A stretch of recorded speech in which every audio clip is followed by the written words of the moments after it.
அது கம்யூனிஸ்ட் இயக்கத்தினுடைய ஆகப்பெரிய ஒரு சொத்தாக இருக்கக்கூடிய ஒரு விஷயமாக வெளிப்படுது.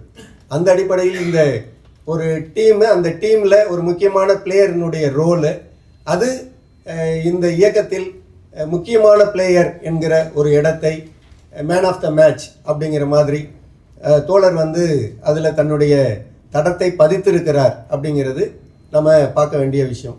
தொழிற்சங்க இயக்கத்தில் தோழர் வந்து சர்க்கரை ஆலையில் பணியாற்றிய காலத்திலிருந்து தனிப்பட்ட முறையில் அதை வந்து பலமுறை சொல்லியிருக்கிறார்.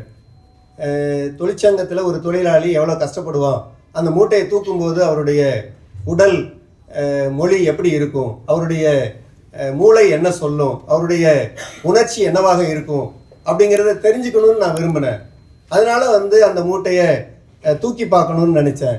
அது வந்து எனக்கு அது வேலை இல்லை, ஆனால் நான் தூக்கி பார்க்கணுன்னு நினச்சேன், தூக்கி பார்த்தேன்.